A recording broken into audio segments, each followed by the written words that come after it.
अस्सलाम वालेकुम, कैसे हैं आप लोग? अक्सर बेशतर क्लाइंट जो है सवाल करते हैं कि सर हमारा एरिया जो है केएमसी में आता है, तो केएमसी की लीज़ क्या जेन्युइन होती है, नहीं होती? हमारे एरिया में डीसी लीज़ है, डीसी लीज़ वाली प्रॉपर्टी लेनी चाहिए, नहीं लेनी चाहिए? ये सवाल अक्सर व बेशतर जो है पूछे जाते हैं कराची की लैंड डेवलपमेंट अथॉरिटी के हवाले से कि यार कौन-सा एरिया लीगल है, कौन-सा इल्लीगल है?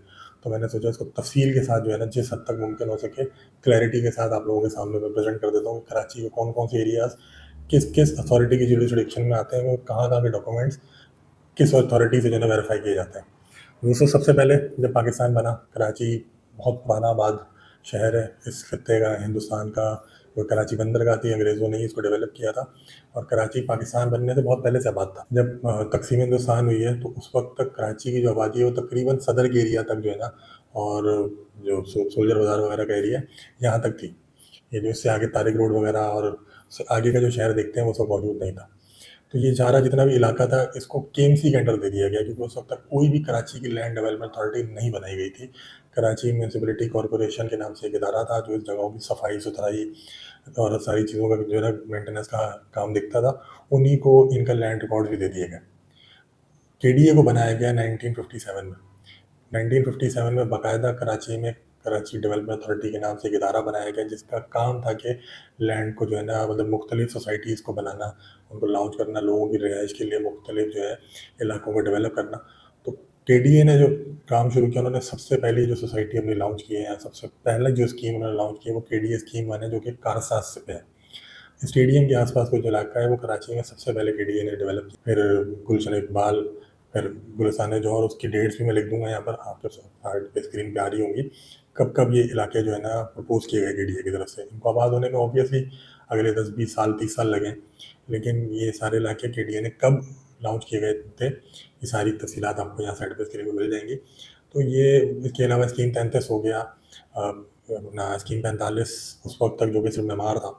स्कीम 45 आगे जो तेसरा टाउन है वो बाद में एमडीए ने लॉन्च किया। स्कीम 45 का वो हिस्सा जो मेमार जिसके अंदर बना हुआ है वो केडीए ने लॉन्च किया था। प्लस ये सारे इलाके जो है ना केडीए डेवलप कर रहा था, लेकिन आपको पता है कराची पाकिस्तान का मेट्रोपॉलिटन सिटी है। कराची इकोनॉमिक बिजनेस हब है पाकिस्तान का, बहुत ज़्यादा यहाँ पैसा इन्वॉल्व है, और जहाँ पर भी बहुत ज़्यादा पैसा इन्वॉल्व हो जाए वहाँ पर करप्शन, वहाँ पर ताकत की लड़ाई, वहाँ पर पॉलिटिक्स सब शुरू हो जाता है। यही हुआ कराची में जब एमकेएम के जवाल का टाइम शुरू हुआ 92-93 में। तो उसी वक्त एक नई डेवलपमेंट अथॉरिटी बनाई गई सिंध गवर्नमेंट की तरफ से, जिसको एमडीए कहते हैं, मलिया डेवलपमेंट अथॉरिटी। मलिया डेवलपमेंट अथॉरिटी को सबसे पहले जो केडीए का बनाया हुआ इलाका था शाह लतीफ़ टाउन, वो दे दिया गया। शाह लतीफ़ टाउन एक्चुअल में केडीए ने डेवलप किया था, लेकिन उसको बाद में एमडीए को दे दिया गया, इसीलिए उसकी डेवलपमेंट आज तक हो ही नहीं सकी। आज तक वो अपनी मदद आपके तहत बस लोग रह रहे हैं। अगर किसी ने शाह लतीफ़ टाउन देखा हो तो उसको आइडिया होगा। उसके अलावा केडीए जहाँ तक एक्सपेंड हो चुका था उससे आगे के सारे इलाके एमडीए को दे दिए गए। मतलब आपका जितना स्कीम 45 का हिस्सा है नॉर्दर्न बाईपास, क्योंकि सुरजानी तक केडीए ने बनाया है। सुरजानी तक की जो डेवलपमेंट है वो केडीए ने की है, और सुरजानी अभी डेवलप करना था। सुरजानी जस्ट बेचा गया था, उसको डेवलप करना था। उससे पहले केडीए के इख्तियार बिल्कुल कम कर दिए गए और एमडीए को जो है ना बाकी सारे इलाके दे दिए गए। तो सुरजानी से आगे जितना भी इलाका है जो कि तेसरा टाउन कहलाता है वो भी सारा एमडीए का है। शाह लतीफ़ वाली साइड पे भी जो है ना उससे आगे कराची में जो जाना था वो भी एमडीए को दे दिया गया। और के स्कीम 33 के बाद जिन एवेन्यू और उससे आगे के जितने इलाके हैं वो सारे एमडीए को दे दिए गए। तो कराची की एक्सपेंशन प्रैक्टिकली थियोरेटिकली ख़त्म हो गई। वहीं तक के इलाके आज भी आबाद हैं। उससे आगे जो एमडीए के इलाके हैं उसमें शाह लतीफ़ टाउन आता है। जैसे मैंने बताया कि वो उनकी पहली स्कीम है। उसके बाद जो है ना, जो उन्होंने बाकायदा जो स्कीम लॉन्च की वो फिर अपना तीसरा टाउन लॉन्च की, जो कि आज तक अल्हम्दुलिल्लाह नहीं मिली लोगों को। आज तक वहाँ पर कोई स्ट्रीट लाइट्स और सड़कें और सीवरेज, बिजली, गैस ऐसी कोई सहूलियात है नहीं। अपनी मदद आपके तहत जो सुरजानी के साथ जो है उसका हिस्सा है वो आबाद हो चुका है, लेकिन डेवलपमेंट कोई नहीं की गई। और तीसरी जो उन्होंने स्कीम लॉन्च की वो एमडीए स्कीम 1 है, जो कि एक्चुअल में उनकी पहली स्कीम है, जो पोर्ट कासिम के साथ, बिल्कुल पोर्ट कासिम में जो राउंड अबाउट है उसके साथ शुरू होती है, और वो भी आज तक लोगों को नहीं मिली।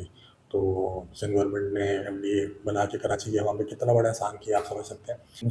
जब एक्चुअल में चीनी जब्ती चल रही थी तो उसमें जो हमारी पाकिस्तान की जो एक्चुअल इस्टेब्लिशमेंट है, हमारी माशाल्लाह फौज, वो कैसे पीछे रह सकती थी। उन्होंने भी अपना पूरा हिस्सा लिया इसमें से।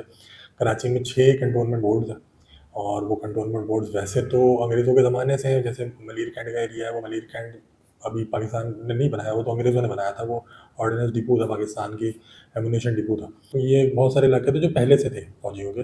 वो वो फ़ौजी छावनियाँ, वो फ़ौजी इलाके तो थे ही थे, उसके आस-पास का काफ़ी बड़े रेडियस की जुरिसडिक्शन भी फ़ौज ने ही ले ली अपने पास। अब ये फैसल कंटोनमेंट बोर्ड है जो कि शहर फैसल पर है, तो जौहर का बहुत बड़ा इलाका और गुलशन ब्लॉक 10 तक का इलाका जो है ना, उनके अंडर में आता है। मतलब अगर आपको जो प्रॉपर्टी टैक्सेस भरने हैं, आपने उनको भरने हैं। जो डॉक्यूमेंटेशन जितनी भी होनी है, वो उनके अंडर होनी है। ठीक है, बिल्कुल इसी तरीके से जो मलीर कैंट है, तो मलीर कैंट के आस-पास का जिना एवेन्यू सारा उनकी जुरिसडिक्शन में आता है। जिना एवेन्यू पे आपको केडीए से अप्रूवल नहीं लेना होता, आपको मलीर कैंट से अप्रूवल लेना होता है, कंटोनमेंट की अप्रूवल लगती है वहाँ पर। इसी तरीके से कोरंगी कंटोनमेंट है, कोरंगी में भिड़ाई कॉलोनी, कोरंगी क्रॉसिंग का जो एरिया है, लोगों ने देखा होगा, वो सारा कंटोनमेंट में आता है, कोरंगी कंटोनमेंट में आता है, जो कि पीएफ कीट आप लोगों ने देखा होगा इब्राहिम हैदरी पे, वो सारा फौजी छावनी है, वहाँ से ये पूरी जुरिसडिक्शन उनकी लगती है।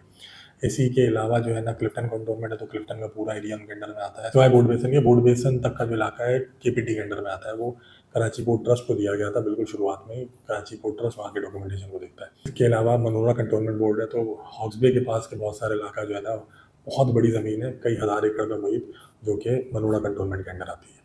तो इस तरीके से कराची की डिवीजन हुई हुई है कि सदर तक का जो इलाका है, वो सारा का सारा केएमसी लीज है, वो केएमसी के अंडर आता है। उसको और किसी कराची डेवलपमेंट अथॉरिटी या किसी की अथॉरिटी में नहीं आता। वहाँ तक की लीज भी वही प्रोवाइड करते हैं, वहाँ तक की जो डॉक्यूमेंट्स की वेरिफिकेशन है, वो वहीं से होगी, केएमसी से। उसके बाद आप उधर से नुमाई से जब आप आगे बढ़ते हैं, तो फिर तारिक रोड का सारा एरिया, पीसीएचएस का एरिया, ये जमशेद रोड भी वैसे केएमसी में ही आता है, क्योंकि वो भी क्वार्टर्स 28 क्वार्टर्स से उससे कराची में, और 28 के 28 क्वार्टर्स केएमसी के अंदर आता है। तो जमशेद क्वार्टर भी एक क्वार्टर है। अच्छा, उसके बाद आगे फिर जो लियाकताबाद का इलाका है, या आगे सारा पूरा सराफकोट तक, स्कीम तक, ये सारी की सारी फिर किसी भी अतराफ में जितनी भी डेवलपमेंट है, वो सारी केडी के अंडर आती है। उसके बाद फिर जो है औरंगी टाउन तक वो केडीए में जाती है। उसके बाद का जो इलाका है अपना मलीर का, मलीर से आगे वो एमडीए के अंडर में आता है, शालतीफ, और उससे लेफ्ट पे जो है ना तेसर टाउन वाला साइड भी सारा एमडीए के अंडर आता है। अब इसके बाद बहुत बड़ा एक एरिया जो नया डेवलप हो रहा है, वो है कराची के टूल प्लाजा के बाद। टूल प्लाजा के बाद कराची लगता ही नहीं है, ये शायद आप लोगों को पता होगी ये बात। टूल प्लाजा के बाद वो कराची नहीं लगता, वो सेवन डेवलपमेंट अथॉरिटी लगती है, जामशोर एक्चुअल है वो। वहाँ पर सिर्फ दो बड़े जाइंट सोसाइटीज़ हैं, एक बहरिया टाउन और एक डीएचए। डीएचए जो कि खुद एक अथॉरिटी है, डीएचए किसी अथॉरिटी के अंडर नहीं आती, तो डीएचए अपने आप को कराची बोल सकते हैं वो, लेकिन है वो कराची की हदूद से बाहर। और इसी तरीके से जो है ना, बहरिया टाउन जो है वो चूँकि पीछे से आके गडाफ को लग जाता है। अच्छा, गडाफ टाउन मैं बताना भूल गया था, गडाफ टाउन भी एमडी के अंडर आता है, और गडाफ टाउन में भी सिवाय छोटे मोटे गोठों के कुछ नहीं है। ठीक है, तो अगर गोठों की, डीसी लीज की, और ये जो बाहर के इलाके हैं, इनकी डॉक्यूमेंटेशन कैसे होती है, कहाँ से वेरीफाई होती है, कितनी लीगल है, कितनी नहीं है, कितने एग्जाम की प्रॉपर्टी पाई जाती है, उसके लिए ये वीडियो मैं पहले बना चुका हूँ। ये आई बटन पे आप जो है क्लिक करके देख सकते हैं। फार्म हाउसेज वगैरह की लैंड वगैरह, वो सब उसमें तफसीलात हैं। आज मैं सिर्फ और सिर्फ आपको कराची की क्लासिफिकेशन बता रहा हूँ। जैसे मुस्तफ़ा कमाल कहा करता था ना कि मैं कराची का मेयर ज़रूर हूँ, लेकिन मुझे अगर एक इलाके से दूसरे इलाके तक पाइपलाइन भी गुजारनी हो, तो जो बीच का इलाका है ना, वो मेरे पास नहीं है, और वो बीच के इलाके वाले ना मुझे लाइन गुजारने नहीं दे रहे। तो आज आपको प्रैक्टिकली पता चल जाएगा कि मैं वही समझा रहा हूँ कि कराची किसी एक के अंडर आता ही नहीं। कराची के बहुत सारे टुकड़े, तकरीबन 17-18 टुकड़े, तो उनमें से ये मैंने आपको बता दिए हैं। और कराची, अब वापस आते हैं कि कराची के बाहर का जो टूल प्लाजा के बाद का जो इलाका है, वो कराची में नहीं आता, वो सेवन डेवलपमेंट अथॉरिटी कहलाती है, एसडीए, और वो जामशोरों की जुरिसडिक्शन है। एमडीए कराची में रहते हुए कितनी डेवलपमेंट कर चुका है वो आपने सुन लिया। तो जामशोरो डेवलपमेंट अथॉरिटी, जो सेवन डेवलपमेंट अथॉरिटी है, वो कितनी डेवलपमेंट करेगी और कब करेगी, उसका अंदाज़ा आप लगा सकते हैं। अल्हम्दुलिल्लाह 70-75 सालों में सिंध की जो डेवलपमेंट है पीपल्स पार्टी के अंडर में, अगर आप लोगों ने देखी हो, तो आपको आइडिया हो सकता है कि ये जो कराची से बाहर की डेवलपमेंट है, ये कब हो जाएगी। वहाँ पर प्रैक्टिकली वहाँ बिजली बिजली कब पहुँचेगी सोसाइटीज़ में जिनमें आप प्लॉट खरीद रहे हैं, इनमें गैस तो पहुँचेगी ही नहीं, और पानी कब पहुँचेगा या सीवरेज कब पहुँचेगी, उसका अंदाज़ा आपको बखूबी हो सकता है। आपकी वीडियो देखने का बहुत बहुत शुक्रिया। कोई भी सवाल हो तो आप कमेंट में कर सकते हैं। मेरी वीडियोस से अगर आपको कुछ भी सीखने को मौका मिलता हो, तो काइंडली इनको शेयर भी करें, वीडियो को लाइक करें, और मेरे चैनल को सब्सक्राइब कीजिए। जज़ाकल्लाह।